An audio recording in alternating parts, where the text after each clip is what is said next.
सभी दोस्तों का नमस्कार नमस्कार। आइए जल्दी जल्दी आज का सेशन शुरू करें, आज की क्लास शुरू करें। जल्दी आइए जल्दी। हम सभी इकट्ठे हुए हैं एसएससी जीडी के लिए। ज्यादा ज्यादा सेशन को शेयर कीजिए भाई। पॉलिटिकल साइंस की सीरीज आज मैं आपके लिए लेके आया हूं। पॉलिटिकल साइंस के जो एसएससी में आए हुए प्रश्न है वो हम सारे करेंगे। सेशन को शेयर कीजिए भी दोस्तों ज्यादा से ज्यादा। बताइए जल्दी से, क्या आवाज आ रही है? क्या मैं आपको दिखाई दे रहा हूं? वीडियो एकदम क्लियर है? तो फिर आज का सेशन शुरू करें, ठीक है? जल्दी बताइए, मैसेज कीजिए, क्या एकदम सही चल रहा है? वीडियो आ रही है, आवाज आ रही है, एकदम सही चल रहा है भाई? फिर आज का सेशन शुरू करें। सेशन को शेयर और लाइक जरूर कीजिए भाई। आइए जल्दी जल्दी।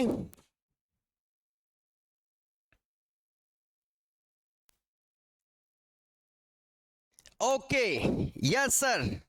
हाँ जी, राजीव सर ने हमें अनुमति दे दी है कि सर एकदम सही चल रहा है, ऑल क्लियर है, आप सेशन शुरू कर दीजिए। चलिए भाई, ठीक है, ओके सर। आइए एसएससी में आए हुए प्रश्न ही हम डिस्कस करेंगे जो हमारे एग्जामों में आ चुके हैं दोस्तों, ठीक है? वो प्रश्न मैं आपके लिए लेके आया हूं। जैसे कि पहला प्रश्न आप सभी जानते हो, संविधान सभा के चुने गए स्थायी अध्यक्ष कौन थे? आप याद कीजिए, संविधान सभा के चुने गए स्थायी अध्यक्ष का नाम बताइए। संविधान सभा, क्योंकि पॉलिटिकल साइंस की सीरीज मैंने शुरू की है। पहले पॉलिटिकल साइंस, फिर हिस्ट्री और फिर ज्योग्राफी करवाऊंगा। आज का सेशन बड़ा ही शानदार सेशन रहने वाला है भी, ठीक है? तो संविधान सभा की बात करें, किसकी बात कर रहे हैं हम? संविधान सभा की बात कर रहे हैं, जरूर याद रखेंगे। और इन्होंने क्या लिख दिया? इन्होंने लिख दिया मेरे दोस्तों, स्थायी अध्यक्ष का नाम पूछ रहे हैं आपसे। ये किसका नाम पूछ रहे हैं भाई? स्थायी अध्यक्ष का नाम पूछ रहे हैं। अगर मैं संविधान सभा की बात करूं तो ध्यान दीजिए, नेक्स्ट, संविधान सभा से जुड़े हुए प्रश्न हमारे एग्जाम में आते हैं, बहुत ही महत्वपूर्ण प्रश्न होते हैं और ये टॉपिक हम अच्छी तरह से क्लियर करेंगे दोस्तों। संविधान सभा की बात करें तो आप जरूर याद रखेंगे, संविधान सभा की कुछ प्रश्न लिख रहा हूं, सबसे पहले वो देख लीजिए, ठीक है? एग्जामिनर आपको पूछेगा नंबर 1, संविधान सभा का निर्वाचन कब हुआ था? निर्वाचन, जल्दी से कमेंट कीजिए, संविधान सभा का निर्वाचन कब हुआ था? संविधान सभा की स्थापना कब हुई थी? जल्दी कमेंट कीजिए, संविधान सभा की स्थापना कब हुई थी? और संविधान सभा की प्रथम बैठक कब हुई थी?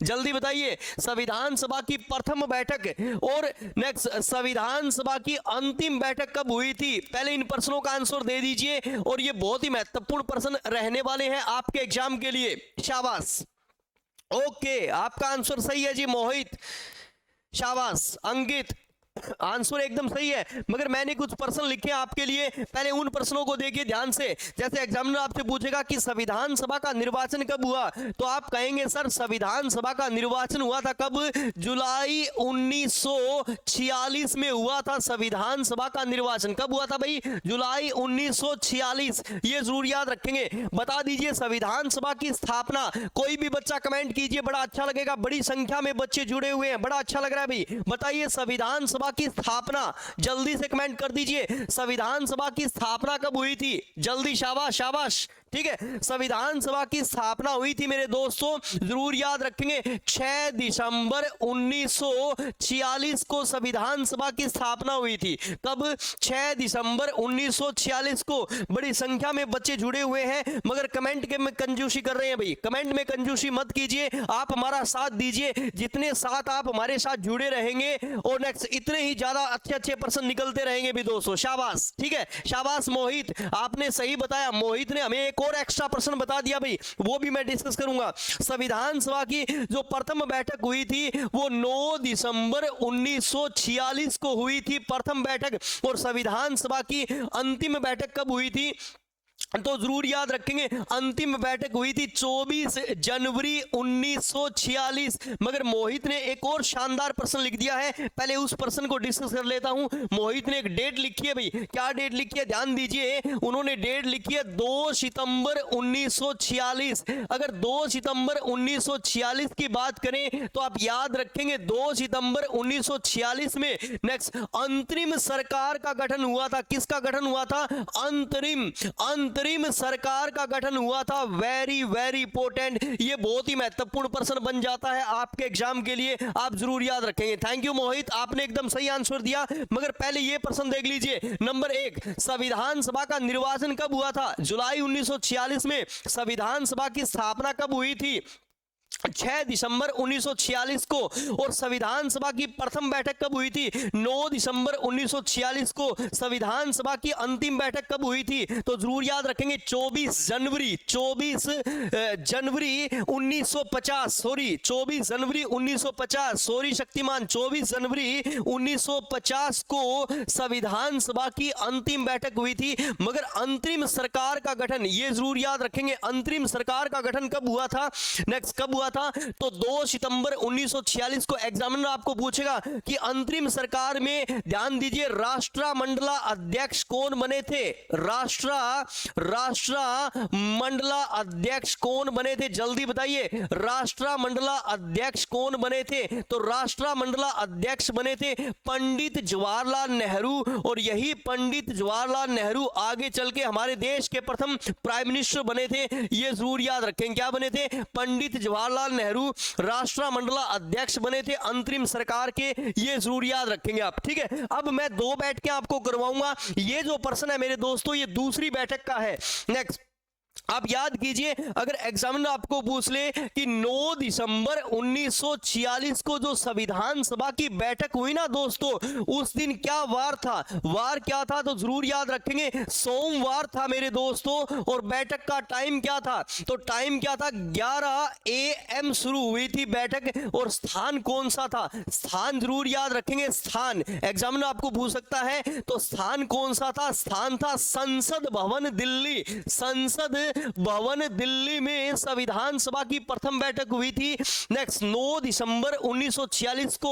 और जरूर याद रखेंगे, संसद भवन दिल्ली में यह बैठक हुई थी। इस बैठक से बड़ा प्रश्न बन जाता है, इस बैठक में कितने व्यक्तियों ने भाग लिया था? जरूर याद रखेंगे, कितने सदस्यों ने भाग लिया था?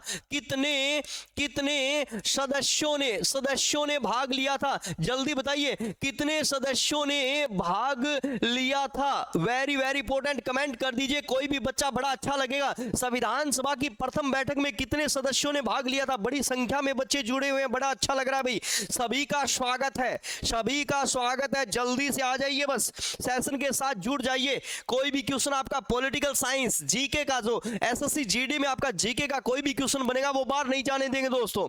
बहुत ही बेहतरीन टीम से आप जुड़े हो, तो जल्दी से बता दीजिए संविधान सभा की प्रथम बैठक में कितने सदस्यों ने भाग लिया था? तो जरूर याद रखेंगे, प्रथम बैठक में 207 सदस्यों ने भाग लिया था। एग्जामिनर आपको पूछेगा, अगर आप लक्ष्मीकांत को पढ़ते हो तो कहोगे सर लक्ष्मीकांत ने लिखा है 211। पहले सत्र में पहला सेशन था 9 दिसंबर से लेकर 23 दिसंबर तक।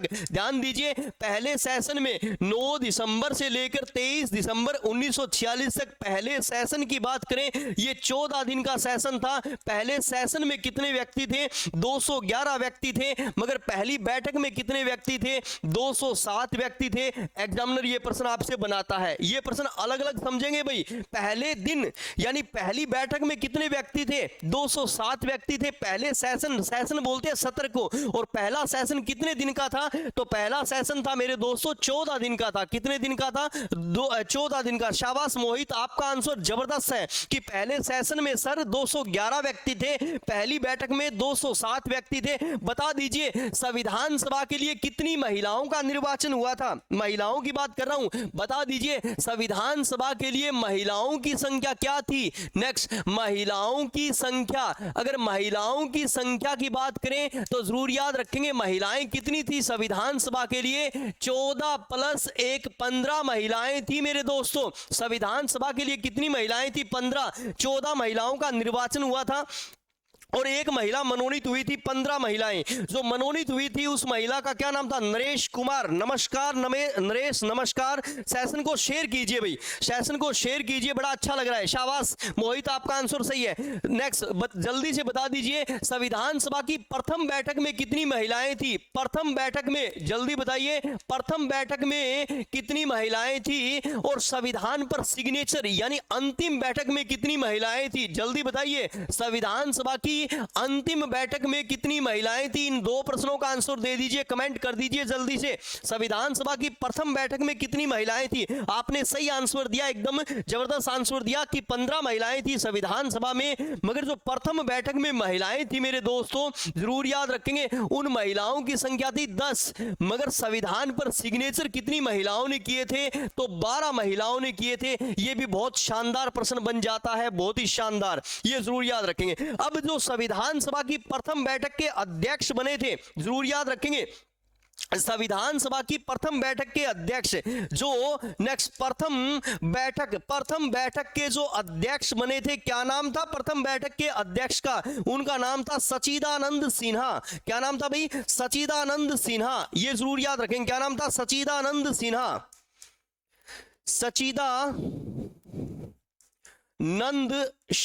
सच्चिदानंद सिन्हा, ये जरूर याद रखेंगे। सच्चिदानंद सिन्हा जो थे वो संविधान सभा की प्रथम बैठक के अध्यक्ष थे भाई, संविधान सभा की प्रथम बैठक के अध्यक्ष थे। इसीलिए इन्हें क्या कहा गया? इन्हें कहा गया अस्थायी अध्यक्ष कहा गया था। क्या कहा गया था? अस्थायी अध्यक्ष कहा गया था। ये जरूर याद रखेंगे आप, अस्थायी अध्यक्ष कहा गया था। क्यों? क्योंकि नेक्स्ट जब प्रथम बैठक हुई, उस बैठक में हमने उम्र के आधार पर अध्यक्ष बनाया था, न कि अनुभव के आधार पर, अनुभव और नॉलेज के आधार पर नहीं, हमने उम्र के आधार पर बनाया था। जो सच्चिदानंद सिन्हा थे वो इन 207 व्यक्तियों में सबसे ज्यादा उम्र के व्यक्ति थे मेरे दोस्तों। हमारा जो एक हरियाणा में एक एसआई का पेपर हुआ था, उस एसआई के पेपर में एक प्रश्न पूछा गया था कि सच्चिदानंद सिन्हा किस पद्धति पर अध्यक्ष बना था, क्योंकि ये सर्वाधिक उम्र के थे। जरूर याद रखेंगे, ये सर्वाधिक उम्र के व्यक्ति थे, इसीलिए हमने इन्हें अध्यक्ष बनाया था। और सर्वाधिक उम्र के व्यक्ति को अध्यक्ष किस देश में बनाते हैं? तो जरूर याद रखेंगे, फ्रेंच। ये फ्रांस की पद्धति पर अध्यक्ष बने थे मेरे दोस्तों। किस पद्धति पर अध्यक्ष बने थे? फ्रांस की पद्धति पर अध्यक्ष बने थे सच्चिदानंद सिन्हा। ये बातें कब की है? 9 दिसंबर 1946 को संविधान सभा की पहली बैठक हुई। वार सोमवार था, सुबह 11 बजे संसद भवन दिल्ली में बैठक हुई थी। और इस बैठक में कितने सदस्यों ने? 207 सदस्यों ने भाग लिया था। 207 सदस्यों में जो सबसे ज्यादा उम्र के व्यक्ति थे उनका नाम था सच्चिदानंद सिन्हा, और उन्हें हमने बनाया था अध्यक्ष। तो बता दीजिए, अगर हम बात करें, एक और विशेष प्रश्न लेके आऊं, तो बता दीजिए संविधान का प्रथम वक्ता कौन था? जल्दी बताइए, संविधान का प्रथम वक्ता, संविधान सभा का प्रथम वक्ता। कोई भी बच्चा इसका आंसर दे दीजिए, बड़ा अच्छा लगेगा भाई। आपका नॉलेज एसएससी के लेवल का प्रश्न है। कुछ बच्चे कहेंगे सर ने डीप करवा दिया, डीप कुछ भी नहीं होता। एसएससी भारत का दूसरा बड़ा एग्जाम है, जो एग्जाम आप देने जा रहे हो। जल्दी से कमेंट कर दीजिए, बड़ी संख्या में बच्चे जुड़े हुए हैं। सभी बच्चों को मेरा नमस्कार भाई, हाथ जोड़ के सभी बच्चों को मेरा नमस्कार। जल्दी से बता दीजिए, नेक्स्ट संविधान सभा का प्रथम वक्ता कौन था? जल्दी बताइए, संविधान सभा का प्रथम वक्ता, जल्दी बताइए। बड़ी संख्या में बच्चे जुड़े हुए हैं। सेशन को शेयर और लाइक जरूर करेंगे भाई, सेशन को शेयर और लाइक जरूर करेंगे। शाबाश मोहित, जबरदस्त तैयारी है बेटा तुम्हारी, ठीक है। जेबी कृपलानी संविधान सभा के प्रथम वक्ता थे, ये जरूर याद रखेंगे। जेबी कृपलानी, क्यों नेक्स्ट जेबी कृपलानी अध्यक्ष थे? क्योंकि वो उस समय कांग्रेस के अध्यक्ष थे, इसीलिए वो संविधान सभा के प्रथम वक्ता बने थे मेरे दोस्तों। बहुत ही बेहतरीन प्रश्न है और एग्जामिनर ये प्रश्न पूछ सकता है। तो संविधान सभा का जो हमारा प्रश्न क्या था? स्थायी अध्यक्ष। अब हम चलेंगे स्थायी अध्यक्ष की ओर। तो स्थायी अध्यक्ष की बात करें तो आप याद कीजिए, 11 दिसंबर 1946 को संविधान सभा ने 2-3 कार्य किए। संविधान सभा ने पहला कार्य किया, हमारा स्थायी अध्यक्ष कौन होगा? जल्दी से बता दीजिए। स्थायी अध्यक्ष चुना गया, किसे चुना गया स्थायी अध्यक्ष? तो बिहार के गांधी, जिन्हें हम बोलते हैं देश रत्न, यानी डॉक्टर राजेंद्र प्रसाद को। जरूर याद रखेंगे, डॉक्टर राजेंद्र प्रसाद को संविधान सभा का स्थायी अध्यक्ष चुना गया था। जो कहां से संबंध रखते थे? बिहार से संबंध रखते थे। एग्जामिनर आपको क्या पूछेगा? एग्जामिनर आपको पूछेगा कि डॉक्टर राजेंद्र प्रसाद अंतरिम सरकार में क्या थे? जरूर याद रखेंगे। नेक्स्ट, अंतरिम सरकार में ये किस पोस्ट पे कार्य कर रहे थे? तो अंतरिम सरकार में मेरे दोस्तों खाद्य व श्रम मंत्री थे। ये क्या थे? जरूर याद रखेंगे। नेक्स्ट, खाद्य व श्रम मंत्री के रूप में कार्य कर रहे थे। वेरी वेरी इंपॉर्टेंट, ये प्रश्न आपको याद रखना है। हम इन्हें बिहार का गांधी बोलते हैं। किसे बोलते हैं? डॉक्टर राजेंद्र प्रसाद ये संविधान सभा के स्थायी अध्यक्ष बने थे, ये जरूर याद रखेंगे। संविधान सभा के क्या बने थे? स्थायी अध्यक्ष। अंकित, हाँ नरेंद्र मोदी जी, शाबाश मोदी जी हमारे देश के प्राइम मिनिस्टर, मोदी जी की बात करेंगे, ठीक है। हाँ बहुत सारी बातें करेंगे। मोदी जी का जन्म 17 सितंबर 1950 को बड़नगर गुजरात में हुआ था। मोदी जी के तो बहुत सारे प्रश्न करवाऊंगा भी आपको, बहुत ही सारे प्रश्न करवाऊंगा, क्योंकि 100% उनसे 2 या 3 प्रश्न आपसे पूछे जाएंगे। तो जल्दी से बता दीजिए संविधान सभा के उपाध्यक्ष कौन बने थे? उपाध्यक्ष का नाम बताइए। संविधान सभा के उपाध्यक्ष, संविधान सभा के उपाध्यक्ष कौन बने थे? जल्दी बताइए। संविधान सभा के उपाध्यक्ष बने थे हरेंद्र चंद्र मुखर्जी। क्या नाम था? HC मुखर्जी नाम था, HC मुखर्जी, ठीक है, याद रखेंगे। HC मुखर्जी जो कहां से संबंध रखते? पश्चिमी बंगाल से संबंध रखते। ये संविधान सभा के जरूर याद रखेंगे उपाध्यक्ष बने थे। अब मैं सभी से एक प्रश्न पूछना चाहूंगा, उस प्रश्न का आंसर दे दीजिए कोई भी बच्चा। संविधान सभा के दूसरे उपाध्यक्ष कौन बने थे? कोई भी बच्चा बता दीजिए। आपके कमेंट चेक कर रहा हूं मैं सभी के, जल्दी बता दीजिए संविधान सभा के दूसरे उपाध्यक्ष कौन बने थे? और वो राजस्थान से थे भाई। कहां से थे? राजस्थान से। कोई भी बच्चा इसका आंसर दे दीजिए, बड़ा अच्छा लगेगा। संविधान सभा के दूसरे उपाध्यक्ष कौन बने थे और वो कहां से थे भाई? राजस्थान से। जल्दी कमेंट कीजिए, मैं आपके कमेंट देख रहा हूं सभी के। दूसरे उपाध्यक्ष कौन बने? वो राजस्थान से थे। और कब बने? एग्जामिनर आपको पूछेगा ये कि संविधान सभा के दूसरे उपाध्यक्ष कौन बने और कब बने। क्या नाम था? जल्दी बताइए। शाबाश, बहुत अच्छे मोहित बेटा, बहुत अच्छे।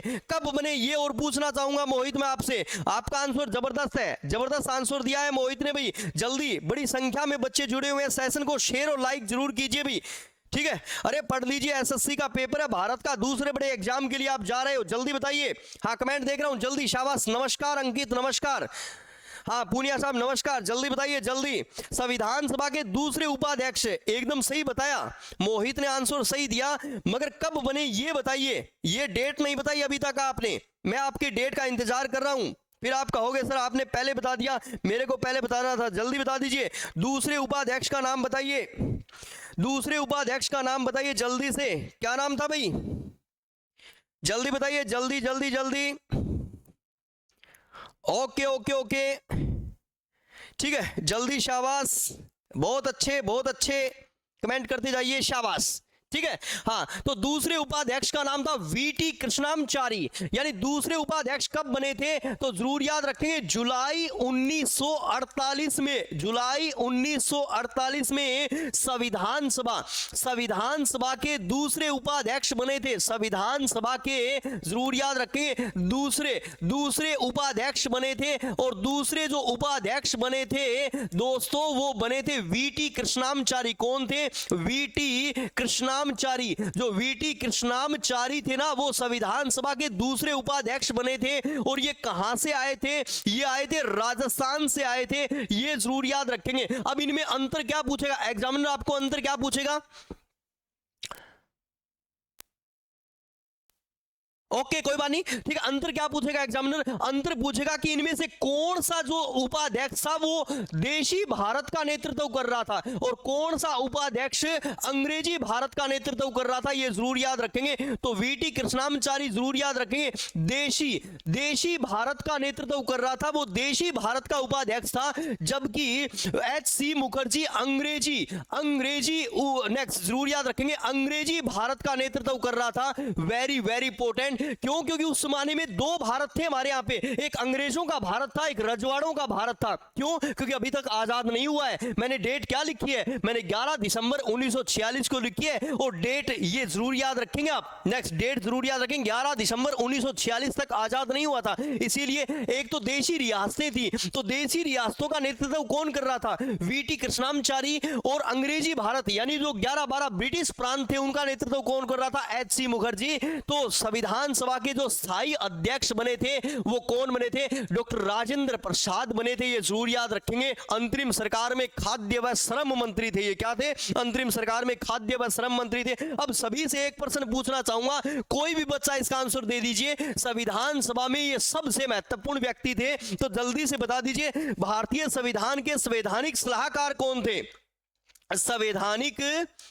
संवैधानिक सलाहकार, जल्दी बताइए। संवैधानिक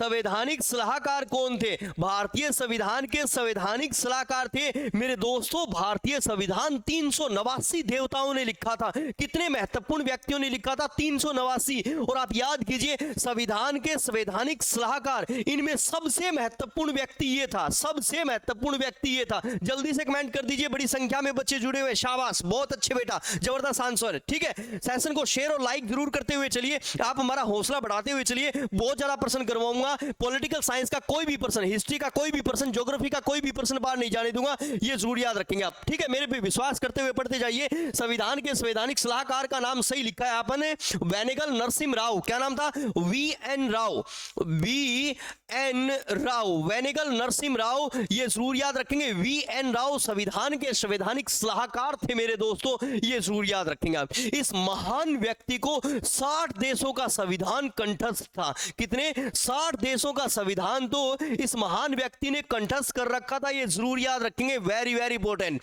ठीक है,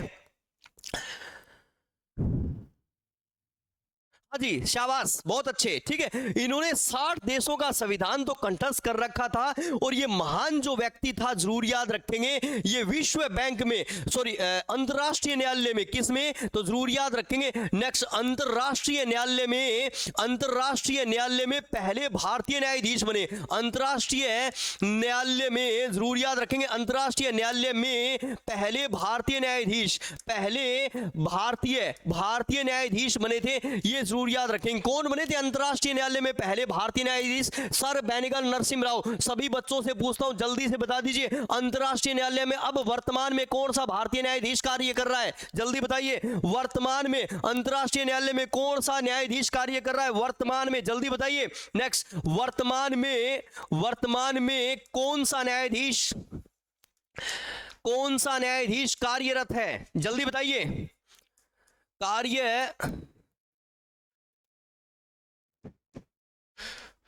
कार्यरत है, जल्दी बताइए, कौन सा न्यायाधीश कार्यरत है वर्तमान में? कोई भी बच्चा कमेंट कर दीजिए, बड़ा अच्छा लगेगा। अब वर्तमान में इंटरनेशनल कोर्ट में, हेग नीदरलैंड में, अंतरराष्ट्रीय न्यायालय कहां पे? हेग नीदरलैंड में। वर्तमान समय में कौन सा भारतीय न्यायाधीश कार्य कर रहा है? जल्दी बताइए, जल्दी जल्दी जल्दी कमेंट कीजिए जल्दी से। और जिन बच्चों को आंसर नहीं आता है वो सेशन को शेयर कीजिए। शाबाश, बहुत अच्छे भाई, बहुत अच्छे। मलिक साहब आपने जबरदस्त आंसर दिया, मलिक साहब ने जबरदस्त आंसर दिया कि सर दलबीर भंडारी। ठीक है, ये होती है भाई तैयारी, ये होती है बच्चों की तैयारी। और जब ऐसे बच्चे क्लास में जुड़ते हैं ना तो दिल खुश हो जाता है भाई। ठीक है, हमें भी और ज्यादा प्रश्न याद आते हैं, ये जरूर याद रखेंगे। यानी हमारा प्रश्न क्या था? इस एक प्रश्न से जुड़े हुए हमने बहुत सारे प्रश्न बना दिए। संविधान सभा का स्थायी अध्यक्ष किसे चुना गया था? आप सभी को पता था, डॉक्टर राजेंद्र प्रसाद, ये संविधान सभा के स्थायी अध्यक्ष थे। संविधान सभा के अस्थायी अध्यक्ष कौन थे? सच्चिदानंद सिन्हा संविधान सभा के अस्थायी अध्यक्ष थे, जरूर याद रखें। भारतीय संविधान के पिता, प्रधान, निर्माता, जनक कौन कहलाए थे? बाबा साहेब अंबेडकर। भारतीय संविधान के पिता, प्रधान, जनक, निर्माता कहलाए थे, ये जरूर याद रखें। भारतीय संविधान के पिता कौन है? भारतीय संविधान के प्रधान कौन है? भारतीय संविधान के जनक कौन है? भारतीय संविधान के निर्माता कौन है? तो बाबा साहेब अंबेडकर, ये जरूर याद रखेंगे।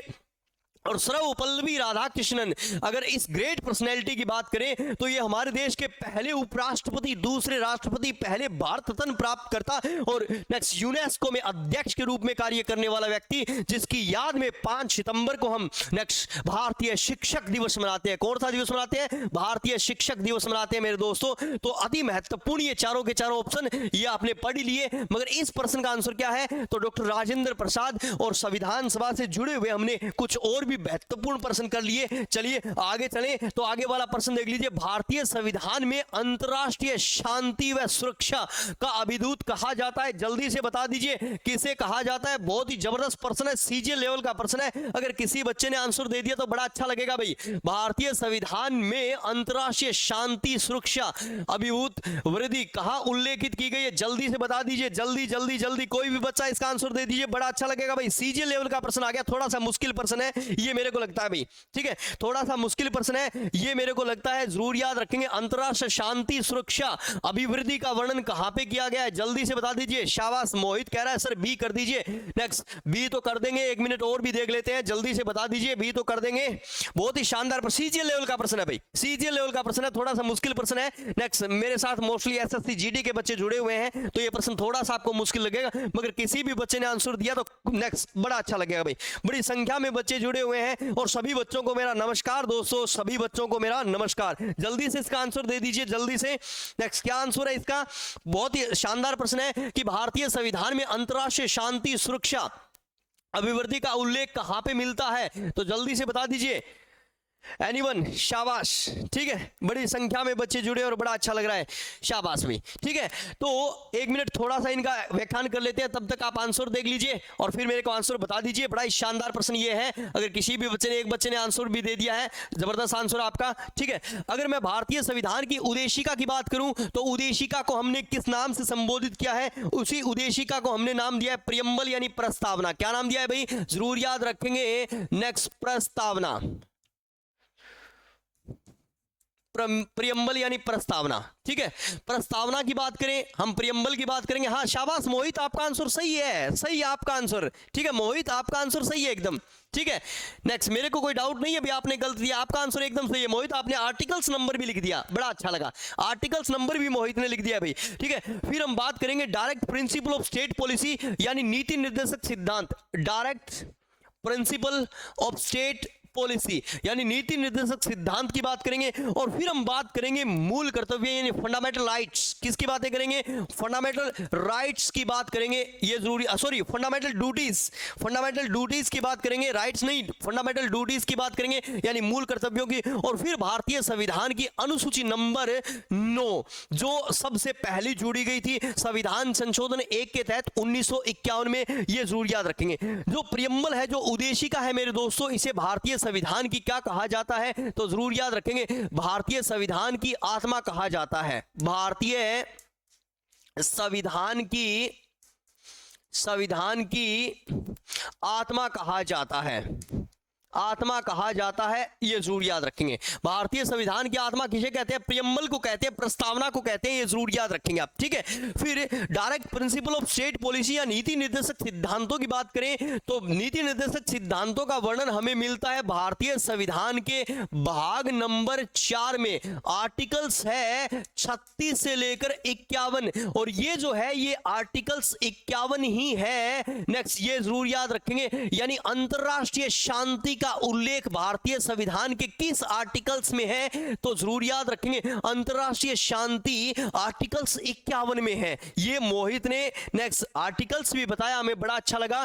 तो नीति निर्देशक सिद्धांत यानी direct principle of state policy का वर्णन मिलता है भाग नंबर 4 में, नीति निर्देशक सिद्धांत 36 से लेकर 51 में। मेरे दोस्तों, इनका वर्णन किया गया है किस लिए? सामाजिक व आर्थिक लोकतंत्र की स्थापना के लिए, समाज की भलाई के लिए, लोक कल्याणकारी राज्य के लिए। जो direct principle of state policy है वो संविधान में किस लिए है? सामाजिक आर्थिक, ध्यान दीजिए, सामाजिक आर्थिक लोकतंत्र की स्थापना के लिए, समाज की भलाई के लिए, लोक कल्याणकारी राज्य के लिए संविधान में इन्हें लिखा गया है। और ये जो विशेषता है, ये जो भाग है, ये जो हमने लिया है वो कहां से?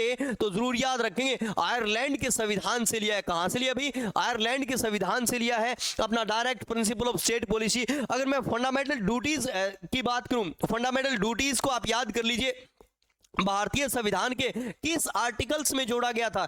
तो जोड़ा गया था 42वें संविधान संशोधन 1976 में इन्हें जोड़ा गया था, ये जरूर याद रखेंगे। मूल कर्तव्यों को किस संविधान संशोधन के तहत जोड़ा गया था? 42वें संविधान संशोधन के तहत 1976 में इन्हें जोड़ा गया था। जब जोड़ा गया था उस समय इनकी संख्या, ध्यान दीजिए, जब जोड़ा गया था उस समय इनकी जो संख्या थी ना मेरे दोस्तों, फंडामेंटल ड्यूटीज की संख्या कितनी थी? 10 थी। और वर्तमान समय में कितने मूल कर्तव्य हैं? तो जरूर याद रखेंगे, वर्तमान समय में 11 मूल कर्तव्य है। Very very important. भारतीय संविधान की अनुसूची नंबर 9 जो आपका शेड्यूल 9 है, आप याद कीजिए, जून 1951 में 1951 में पहला संविधान संशोधन हुआ, यानी प्रथम संविधान संशोधन कब हुआ? तो प्रथम संविधान जो संशोधन हुआ था वो जून 1951 में हुआ था मेरे दोस्तों। और इस संविधान संशोधन में नेक्स्ट 9वीं अनुसूची जोड़ी गई। 9वीं अनुसूची का विषय क्या है? तो जरूर याद रखेंगे भूमि संबंधी अधिनियम। जो भूमि से जुड़े हुए विषय हैं वो संविधान की अनुसूची नंबर 9।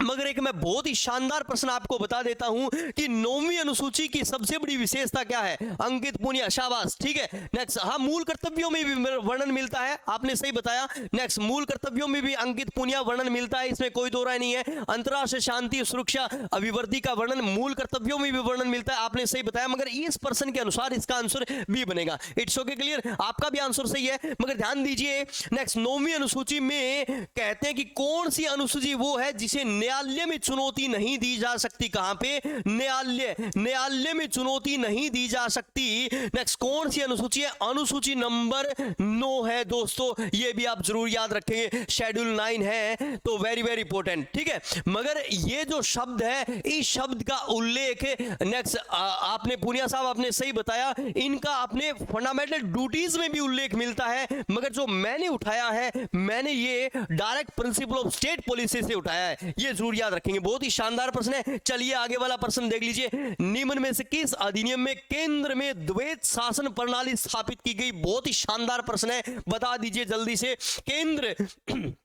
केंद्र में द्वैत शासन प्रणाली स्थापित की गई। कहां पे? केंद्र में। नेक्स्ट, केंद्र में द्वैत शासन प्रणाली स्थापित की गई, यानी जो पावर थी वो केंद्र को दी गई मेरे दोस्तों, ये जरूर याद रखें। किसको दी गई पावर? केंद्र को दी गई। आप याद कीजिए, नंबर एक पावर है नेक्स्ट, जिसको हम बोलते हैं यूनियन लिस्ट, यानी संघ सूची। क्या बोलते हैं? संघ सूची। नंबर दो को हम बोलते हैं स्टेट लिस्ट, यानी क्या बोलते हैं? राज्य सूची। क्या बोलते हैं? राज्य सूची। और नंबर तीन को हम बोलते हैं समवर्ती सूची। क्या बोलते हैं? समवर्ती सूची। ये जरूर याद रखें, क्या बोलते हैं? समवर्ती सूची, यानी कॉन्कर लिस्ट। भारत में शक्तियों को 3 भागों में बांटा गया है। आप याद रखेंगे नेक्स्ट, गवर्नमेंट इंडिया एक्ट 1935, और आप याद रखेंगे 1950, और याद रखेंगे वर्तमान समय की बात हम करेंगे, ठीक है। तो इस तरह से शक्तियों का विभाजन हम देखेंगे। शक्तियों का विभाजन 3 रूपों में बांट रखा है। अगर हम बात करें गवर्नमेंट इंडिया एक्ट 1935 में 59 विषय थे। 59 से यहां पे कितने? 54 विषय थे, और यहां पे कितने विषय थे? 36 विषय थे। ये जरूर याद रखेंगे, 59, 54 और 36 विषय थे। 1950 में कितने हो गए?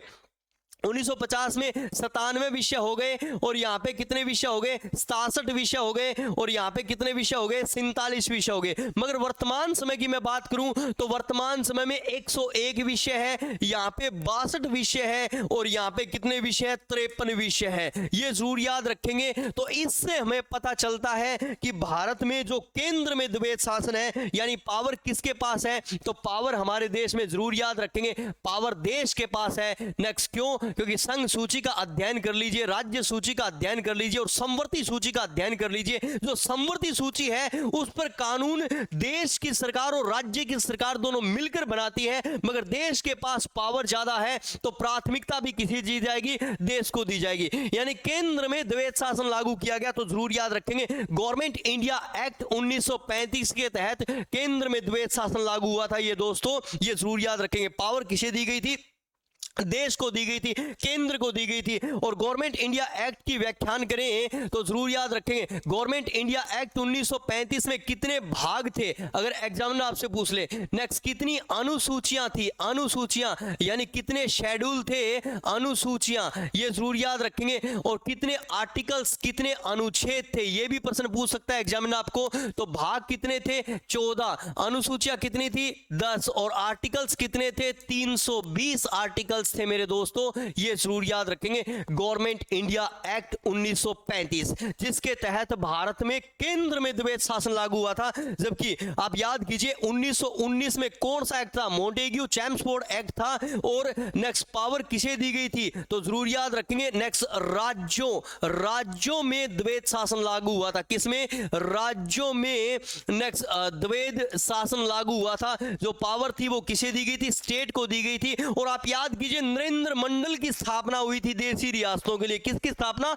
नरेंद्र मंडल। तो ये भी प्रश्न विशेष बन जाता है। मगर ध्यान दीजिए जो आपका बनता है, कौन सा बनता है? नेक्स्ट, अधिनियम 1909। इसमें 2 वोट डालने का अधिकार दिया गया, यानी मुस्लिम को वोट डालने का अधिकार दिया गया था। किसको? नेक्स्ट, मुस्लिम को वोट डालने का अधिकार दिया गया था। ये जरूर याद रखेंगे, इसीलिए इसे सांप्रदायिक अधिनियम कहते हैं। ये जरूर याद रखेंगे। किसे कहते हैं सांप्रदायिक अधिनियम? Morley Minto second act. और मार्ले मिंटो सेकंड एक्ट कब आया था? 1909 में आया था। राज्यों में द्वैध शासन लागू किस एक्ट के तहत हुआ था? 1919। केंद्र में द्वैध शासन लागू किस एक्ट के तहत हुआ था? तो 1935 में। और जो आया था ना मेरे दोस्तों 1892 भारत परिषद अधिनियम। यहां से 2 प्रश्न बनेंगे। एक तो भारतीयों को निर्वाचन का अधिकार दिया गया, जरूर याद रखेंगे। नेक्स्ट, भारतीयों को निर्वाचन का अधिकार दिया गया था। ये जरूर याद रखेंगे। तो जरूर याद रखेंगे भारतीयों को निर्वाचन का अधिकार दिया गया। पहला भारतीय कौन था जो ब्रिटिश पार्लियामेंट में निर्वाचित हुआ था? क्या नाम था? दादा भाई नौरोजी।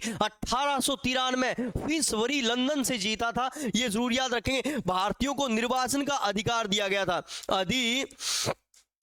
कार दिया गया था। ये जरूर याद रखेंगे। और बजट पर प्रश्न पूछने का अधिकार दिया गया था। ये जरूर याद रखेंगे। बजट पर प्रश्न पूछने का अधिकार दिया गया, प्रश्न पूछने का अधिकार दिया गया था, पूछने का अधिकार दिया गया। किस एक्ट के तहत ये कहानी है? तो जरूर याद रखेंगे। ये है भारत परिषद अधिनियम 1892। कौन सा अधिनियम है? भारत परिषद अधिनियम 1892। और ये जरूर याद रखेंगे। पूरा का पूरा चित्र आप याद कर लीजिए। ये बहुत ही महत्वपूर्ण प्रश्न है, ये जरूर याद रखेंगे। संघ सूची जो यूनियन लिस्ट है उस पे कानून कौन बनाता है? तो कानून बनाती है भारत सरकार। राज्य सूची पे कानून कौन बनाती है? State government. और समवर्ती सूची पे कानून कौन बनाती है? दोनों सरकारें मिलकर बनाती है। पावर किसके पास होती है? सेंट्रल गवर्नमेंट के पास होती है। ये जरूर याद रखेंगे। इसे शक्तियों का विभाजन कहते हैं। और जल्दी से बता दीजिए शक्तियों का विभाजन किस शेड्यूल में है? शेड्यूल नंबर बताइए, शेड्यूल नंबर बताइए, बड़ा अच्छा लगेगा। शक्तियों का विभाजन किस शेड्यूल में है?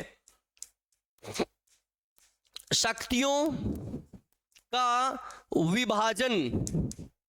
विभाजन किस अनुसूची में है? अनुसूची बताइए किस शेड्यूल में है शक्तियों का विभाजन? अनुसूची नंबर लिख दीजिए, बस एक छोटा सा कमेंट कर दीजिए किस नेक्स्ट अनुसूची में है शक्तियों का विभाजन। तो शक्तियों का विभाजन है अनुसूची नंबर, याद रखेंगे, अनुसूची नंबर 7 में हमें शक्तियों का विभाजन मिलता है। ये जरूर याद रखेंगे। किस अनुसूची में? 7 में। शाबाश, जबरदस्त आंसर है बेटा, जबरदस्त आंसर है, 7 में। चलिए आगे वाला प्रश्न देख लीजिए। ये रहा आगे वाला प्रश्न। संविधान निर्मात्री सभा के अध्यक्ष कौन थे? संविधान निर्मात्री सभा के अध्यक्ष कौन थे? जल्दी बताइए संविधान निर्मात्री सभा के अध्यक्ष कौन थे? जल्दी बताइए संविधान निर्मात्री सभा के अध्यक्ष कौन थे? जल्दी बताइए संविधान निर्मात्री सभा के अध्यक्ष कौन थे? संविधान निर्मात्री सभा के अध्यक्ष कौन थे? और 1 मिनट में पानी पी लेता हूं, जल्दी से बता दीजिए। आपके कमेंट में चेक कर रहा हूं, जल्दी बताइए संविधान निर्मात्री सभा के अध्यक्ष कौन थे? जल्दी बताइए, जल्दी जल्दी जल्दी।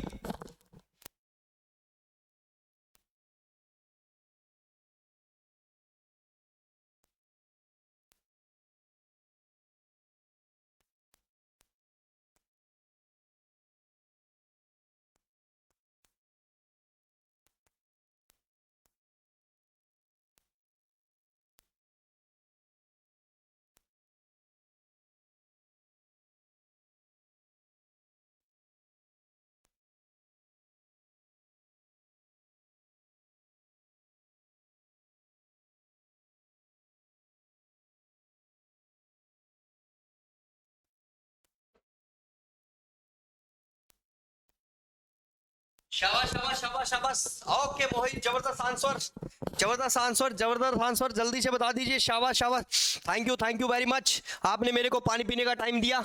ठीक है, संविधान निर्मात्री। अब इसने क्या लिख दिया? आपको परेशान करने के लिए बस ये नाम लिख दिया, संविधान निर्मात्री सभा के अध्यक्ष। यानी जिस संविधान सभा ने संविधान का निर्माण किया, निर्मात्री यानी निर्माण किया, उसके अध्यक्ष कौन है? प्रश्न थोड़ा सा एग्जामिनर घुमा देगा, प्रश्न थोड़ा सा एग्जामिनर घुमा देगा। अगर एग्जामिनर आपसे पूछे, ध्यान दीजिए, भारतीय संविधान के निर्माता, क्या पूछे? निर्माता, भारतीय संविधान के जनक, भारतीय संविधान के पिता,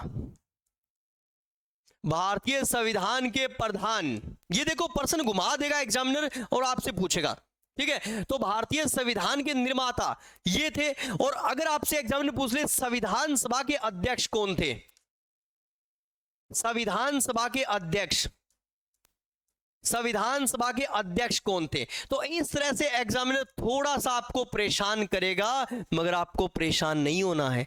क्यों? क्योंकि संविधान निर्मात्री, तो संविधान का निर्माता किसे कहते हैं, संविधान का निर्माता किसे कहते हैं, संविधान का जनक किसे कहते हैं, संविधान का पिता किसे कहते हैं, संविधान का प्रधान किसे कहते हैं, जरूर याद रखेंगे, बाबा साहेब अंबेडकर, BR अंबेडकर को हम इन नामों से संबोधित करते हैं, ठीक है। बाबा साहेब अंबेडकर भारतीय संविधान के पिता है, निर्माता है, जनक है और प्रधान है। और बाबा साहेब अंबेडकर के बारे में ये लिखा जाता है कि किस सभा के अध्यक्ष है, तो जरूर याद रखेंगे, नेक्स्ट प्रारूप समिति के अध्यक्ष है। किस समिति के?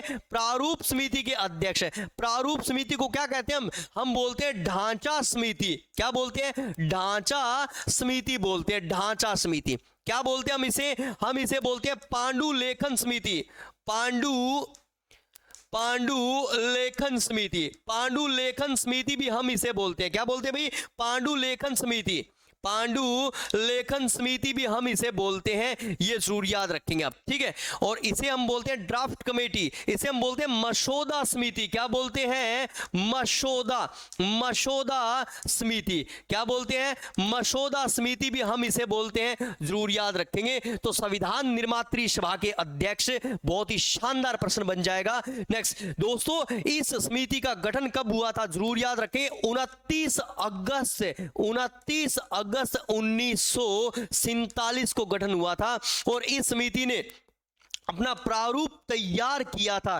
प्रारूप तैयार किया था, तो जरूर याद रखेंगे 21 फरवरी 1948 को तैयार किया था। ये डेट अध्यक्ष के साथ साथ आपको ये डेट भी याद रखनी है, एग्जामिनर आपको ये इस तरह से पूछेगा। शाबाश, थैंक यू, ठीक है। तो संविधान निर्मात्री सभा के अध्यक्ष। और नेक्स्ट, पंडित नेहरू के बारे में बहुत ही शानदार प्रश्न बन जाता है कि पंडित नेहरू जो थे, ध्यान दीजिए, पंडित नेहरू से जुड़े हुए प्रश्न बना रहा हूं मैं। पंडित नेहरू के बारे में कहा जाता है कि ये संघ समिति के अध्यक्ष थे। किसके? संघ समिति के अध्यक्ष थे, ये जरूर याद रखेंगे। ये संघ शक्ति समिति के अध्यक्ष थे, संघ नेक्स्ट शक्ति समिति के अध्यक्ष थे। किसके अध्यक्ष थे? संघ समिति के अध्यक्ष थे, संघ शक्ति समिति के अध्यक्ष थे। और इनके बारे में ये बने हमारे देश के प्रथम प्रधानमंत्री। नेक्स्ट, प्रथम जरूर याद रखें, प्रथम प्रधानमंत्री भी ये बने थे और ये थे राष्ट्रमंडला अध्यक्ष। और इन्होंने भारतीय संविधान का जरूर याद रखेंगे उद्देश्य प्रस्ताव रखा, तो ये उद्देश्य प्रस्ताव समिति के अध्यक्ष भी थे। किसके अध्यक्ष थे? जरूर याद रखेंगे उद्देश्य प्रस्ताव समिति के अध्यक्ष, उद्देश्य प्रस्ताव समिति के अध्यक्ष भी ये थे, ये जरूर याद रखेंगे। किस समिति के अध्यक्ष थे? उद्देश्य प्रस्ताव समिति के अध्यक्ष भी ये थे। तो इनसे भी प्रश्न बन जाता है। अय्यर की बात करेंगे, ये प्रारूप समिति के एक सदस्य थे, ये जरूर याद रखेंगे। प्रारूप समिति की जब बात करें तो इसमें नेक्स्ट 7 सदस्य थे। बाबा साहेब अंबेडकर थे, सैयद मोहम्मद सादुल्ला थे, गोपाल स्वामी अय्यर थे, कृष्णा स्वामी अयंगर थे, फिर उसके बाद में KM मुंशी थे, फिर उसके बाद में DP खेतान और N माधव राव, ठीक है। उनके साथ पे BL मित्रा और TT कृष्णाचारी, ये 7 सदस्य थे। एक व्यक्ति की मृत्यु हो गई थी, एक ने त्याग पत्र दे दिया था, कुल मिला के 9 व्यक्ति है। मगर एक बार एग्जाम में पूछा गया था नेक्स्ट कि प्रारूप समिति में जो 7 मेंबर थे उनमें से कांग्रेस का कौन सा था, आप याद कीजिए कांग्रेस का कौन सा था। अब एक प्रश्न, नेक्स्ट KM मुंशी कांग्रेस के थे, मगर मैं एक प्रश्न आप सभी से पूछना चाहता हूं, बड़ी संख्या में बच्चे मेरे साथ जुड़े हुए हैं, जल्दी से एक प्रश्न का आंसर दे दीजिए। नेक्स्ट, कि भारतीय संविधान का प्रारूप किसने तैयार किया था? कोई भी बच्चा इसका आंसर दे दीजिए। भारतीय संविधान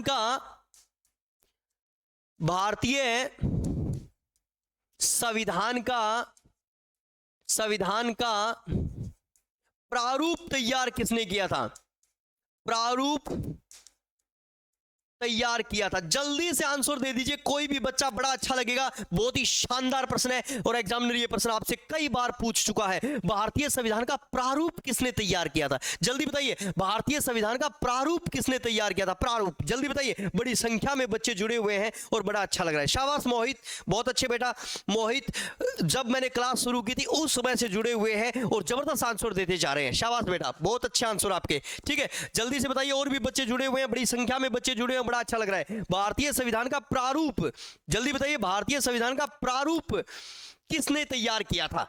ठीक है, प्रारूप समिति के अध्यक्ष कौन थे? बाबा साहेब अंबेडकर। भारतीय संविधान के निर्माता कौन है? बाबा साहेब अंबेडकर। जनक कौन है? जननी कौन है? बाबा साहेब अंबेडकर। मगर भारतीय संविधान का प्रारूप तैयार किया था मेरे दोस्तों सर बेनेगल नरसिम्हा राव। सर, जरूर याद रखेंगे, BN राव ने भारतीय संविधान का प्रारूप तैयार किया था। यह प्रश्न बहुत ही शानदार प्रश्न बन जाता है आपके एग्जाम का और आपको याद रखना है। चलिए आगे चले और आगे वाला प्रश्न देख लेते। संविधान सभा में तीसरा वाचन कब हुआ था? जल्दी बताइए, तीसरा वाचन कब प्रारंभ हुआ था? नेक्स्ट, संविधान सभा के कितने वाचन? तो प्रथम वाचन की बात करूंगा मैं, प्रथम वाचन, फिर वाचन नंबर 2, दूसरा वाचन, फिर वाचन नंबर 3, तीसरा वाचन। जरूर याद रखेंगे, प्रथम वाचन कब से कब तक, दूसरा वाचन कब से कब तक और तीसरा वाचन कब से कब तक? जल्दी से बता दीजिए, जल्दी कमेंट कीजिए, बड़ा अच्छा लगेगा।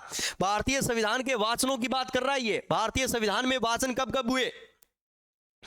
एनीवन, जल्दी बताइए। शाबाश मोहित, हाँ आपने सही बताया। ओके ओके, जल्दी बताइए, जल्दी जल्दी, और भी बच्चे जुड़े हुए हैं, जल्दी बताइए भाई, जल्दी आंसर दीजिए।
शाबाश शाबाश शाबाश, बड़ी संख्या में बच्चे जुड़े और बड़ा अच्छा लग रहा है भाई। यानी लगभग रात के 9:05 भी आप हमारे साथ जुड़े हुए हैं। शाबाश, बहुत अच्छे बहुत अच्छे। ठीक है, पहला वाचन अपना शुरू होता है मेरे दोस्तों 4 नवंबर 1948 से लेकर 9 नवंबर, जरूर याद रखेंगे 1948, ये है पहला वाचन। इससे जुड़ा हुआ जरूर याद रखेंगे। शाबाश, आपका सही है, आपका सही है एकदम। पहला वाचन है 4 नवंबर से लेकर 9 नवंबर, 14 नवंबर नहीं 4 नवंबर है बेटा। ठीक है, 4 नवंबर से लेकर 9 नवंबर, ये जरूर याद रखेंगे। दूसरा वाचन, शाबाश मोहित, बहुत अच्छे। दूसरा वाचन है नेक्स्ट 15 नवंबर 1948 से लेकर 17 अक्टूबर 1949। और तीसरा वाचन है 14 नवंबर 1949 से लेकर 26 नवंबर 1949 तक। ये जरूर याद रखेंगे। संविधान के तीनों के तीनों वाचन आप कंठस्थ कर लीजिए। क्यों? क्योंकि नेक्स्ट याद रखेंगे 26 नवंबर 1949 को ही मेरे दोस्तों बहुत बड़ा कार्य हुआ। कौन सा कार्य? भारतीय संविधान अधिनियमित जरूर याद रखेंगे, अधिनियमित हुआ भारतीय संविधान। भारतीय संविधान क्या हुआ? तो जरूर याद रखेंगे नेक्स्ट अंगीकृत। क्या हुआ? अंगीकृत हुआ मेरे दोस्तों, ये जरूर याद रखेंगे। भारतीय संविधान आत्मा प्रीत, जरूर याद रखेंगे। नेक्स्ट आत्मा प्रीत हुआ और भारतीय संविधान पारित हुआ मेरे दोस्तों 26 नवंबर 1949 को। और संविधान के कितने अनुच्छेद लागू हुए? तो जरूर याद रखेंगे, एक छोटी सी सीरीज बना रहा हूं आर्टिकल्स की, वो आर्टिकल्स लागू हुए थे 5, 6, 7, 8, 9, फिर चलिए उसके बाद में 60, फिर चलिए 324, फिर चलिए 366, 367, फिर चलिए उसके बाद में 380, 379 और 380, फिर उसके बाद में चलिए 388, फिर 391, 392 और 393 और 394। सीरीज बना लीजिए, अपने दिमाग में बैठा लीजिए ये सारे के सारे आर्टिकल्स देखिए। नेक्स्ट 1 2 3 4 5 6 7 8 9, फिर उसके बाद में 10 11 12 13 14 15 और 16। कितने अनुच्छेद लागू हुए थे उस दिन, तो जरूर याद रखें, अनुच्छेद लागू हुए थे, 16 अनुच्छेद लागू हुए थे।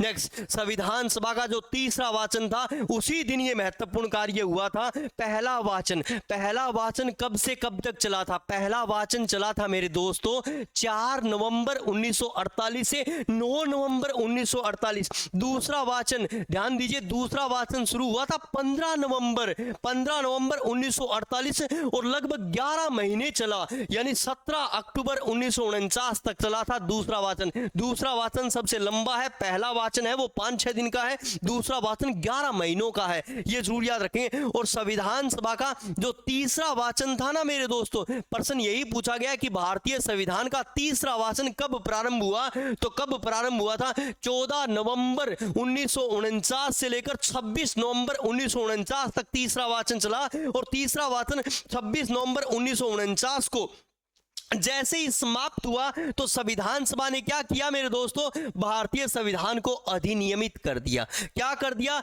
भारतीय संविधान को अंगीकृत कर दिया। क्या कर दिया? भारतीय संविधान को आत्माप्रीत कर दिया और भारतीय संविधान को पारित कर दिया मेरे दोस्तों। इस दिन कितने आर्टिकल्स लागू कर दिए? तो कितने आर्टिकल्स? 16 अनुच्छेद लागू कर दिए मेरे दोस्तों। कितने आर्टिकल्स लागू कर दिए? 16 अनुच्छेद लागू कर दिए थे, ये जरूर याद रखेंगे आप, ठीक है। जय हिंद जय हिंद जय हिंद। बहुत अच्छे, बड़ी संख्या में बच्चे जुड़े और बड़ा अच्छा लग रहा है भाई। सभी बच्चों को मेरा नमस्कार भाई, सभी बच्चों को मेरा नमस्कार। और एक बार सारे बोलिए जय हिंद, जय भारत और जय हरियाणा, ठीक है। इस बार जो हमारा लक्ष्य है वो एसएससी का है। इस बार जो हमारा लक्ष्य है मेरे दोस्तों वो एसएससी का है। और एसएससी जीडी के लिए हम सारे इकट्ठे हुए हैं। किस लिए इकट्ठे हुए भाई? एसएससी जीडी के लिए हम सारे इकट्ठे हुए हैं। तो ज्यादा से ज्यादा आइए, हर रोज हमारी प्रैक्टिस रहेगी और हर रोज ये रेगुलर क्लासें आपकी चलती रहेगी। It's okay, clear? हाँ, आज थोड़ा सा टेक्निकल प्रॉब्लम की वजह से मैं थोड़ी सी लेट क्लास शुरू कर पाया, इसके लिए सभी को सॉरी। तो कल मिलते हैं एक नई क्लास के साथ, तब तक के लिए जय हिंद, जय भारत, जय हरियाणा। जल्दी से बता दीजिए आज का सेशन कैसा लगा। पॉलिटिकल साइंस के इसी तरह से सारे प्रश्न करवाता हुआ चलूंगा, पॉलिटिकल साइंस के। और पॉलिटिकल साइंस के जो भी आपके एसएससी जीडी में प्रश्न बनेंगे, कोई भी क्वेश्चन आपका बाहर नहीं जाने दूंगा दोस्तों, कोई भी क्वेश्चन आपका बाहर नहीं जाएगा, ये मेरी गारंटी है, ठीक है। तो आज थोड़ी सी मेरे टेक्निकल प्रॉब्लम हो गई थी, उस वजह से थोड़ा सा लेट आज क्लास रही, पर ये रेगुलर क्लासें अपनी चलती रहेगी। जब तक आपका पेपर नहीं होगा तब तक हम हर रोज क्लासें लेते रहेंगे। It's okay, clear?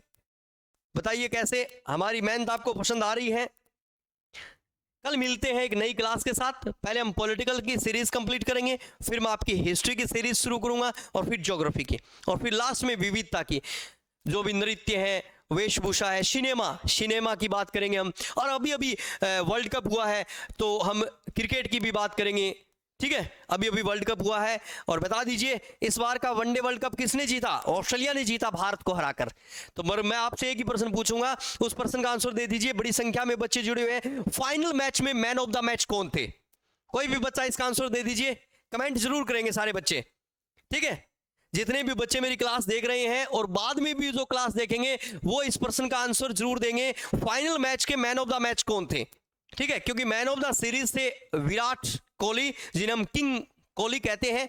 उन्होंने सबसे ज्यादा रन बनाए थे इस प्रतियोगिता में, शायद 711 या 715 रन बनाए थे उन्होंने सबसे ज्यादा, ठीक है। फाइनल में भारत हार गया था ऑस्ट्रेलिया से, और अहमदाबाद में ये फाइनल हुआ था, नरेंद्र मोदी स्टेडियम में। मगर आपको ये बताना कि फाइनल मैच में मैन ऑफ द मैच कौन थे, तो कल मिलते हैं दोस्तों एक नई क्लास के साथ, तब तक के लिए जय हिंद, जय भारत, जय Haryana. Thank you very much.